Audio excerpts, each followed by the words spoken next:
Okay guys, and welcome back to the final part of the Guitar 101 course. I hope you've enjoyed it so far. Now remember, the whole course has been designed to get you up to the scratch to be able to play your first guitar. So I hope that at this point you're a lot further along in your knowledge.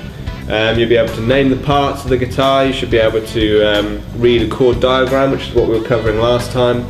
You should know the names of your open strings. You should be able to count frets. You're pretty much ready to start actually playing the guitar, so that's a good thing. What we need to cover though before we get on to the actual, my beginner guitar course over at rexpearson.com is how to read tablature. Now above my head I'm going to put up a little diagram here of the lines on guitar tablature. We're going to build it up slowly.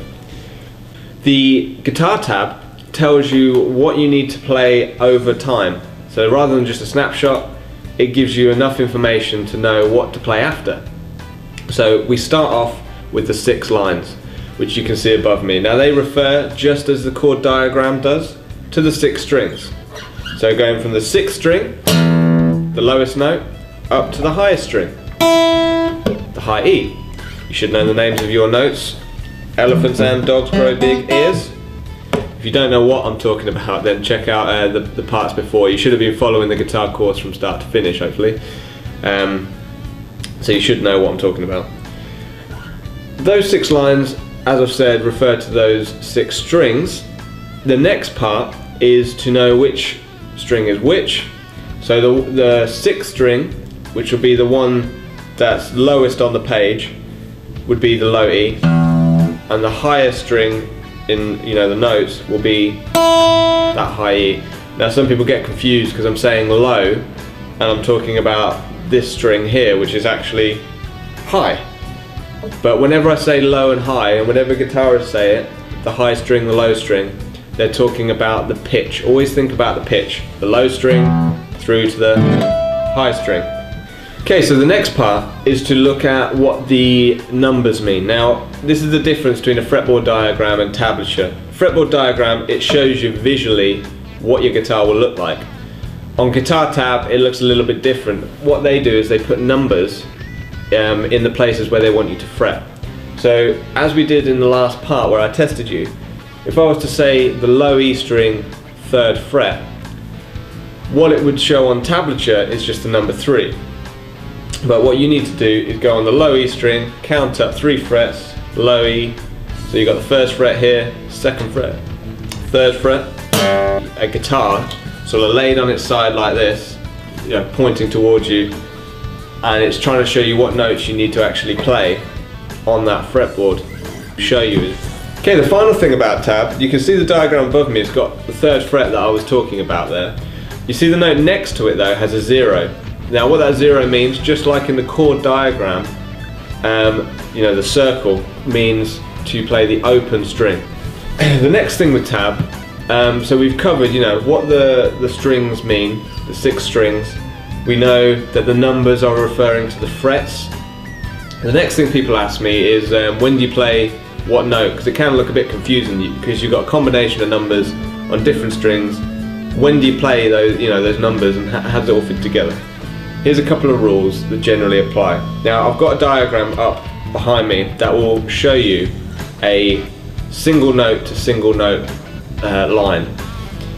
You can see that we've got the 7th fret on the A string. So you would need to count from the A string. You should be doing your elephants and dogs grow big ears thing. The A string is the 2nd string down. We call it the 5th string on the tab here. We've got the 1st fret, 2nd, 3rd, 4th, 5th, 6th, 7th. That's the note you're after. Now because there's no notes in line with that on the tab diagram there, you don't play the 5th fret, which is coming up next to it, at the same time. You wouldn't play. What it wants you to do is to play that 1st note, the 7, then move on to the next note, which is the 5th note on the string above it. So if we look at that diagram, it's on the D string and it's on the 5th fret. You would count up 5th fret, D string. So we've got 2 notes. The next note, you should be able to follow this now. It's on the same string. We're going to the 7th fret. So we go the 6th fret, 7th, because I was on the 5th, 7th fret here. We've got 3 notes. And again, because it's not in line with it, we're playing it one after the other, just like reading a letter after the other. So we will go. Next note is on the 5th fret, on the G string. So you might have to count from the bottom, or you might be able to start working it out from where you are here. So, you know, I was on the 5th fret here, so I would just jump across to the 5th fret here. But it doesn't matter, you can count. G string, 1, 2, 3, 4, 5. That's the next note. So what it's asking us to do is to play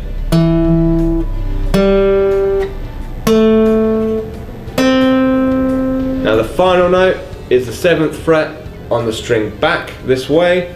So we're going to go to the 7th fret on that string, and again you could count up on that D string all the way up to 7.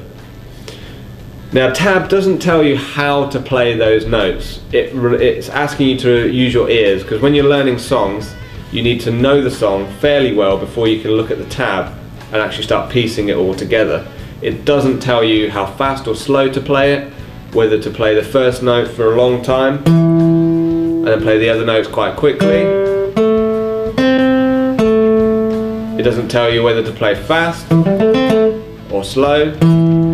So you got to listen to the song and use your ears, because that's what it's trying. It's just giving you the basic information to work with, and then you use your ears to figure out the rest. You know, to put in the bits in between. So that deals with the notes one after the other. Sometimes though, instead of a chord diagram, which is a nice visual handy tool, you can show the same thing with tab. And what they do is they stack all the notes up along one line. And when you see that, it means that they want you to play all the notes at the same time, rather than one after the other like we have been doing. So the diagram above me now is showing you an example of that, where we're looking at the 5th fret on 2 different strings here. We're looking at the high E and the B. Both 5th fret.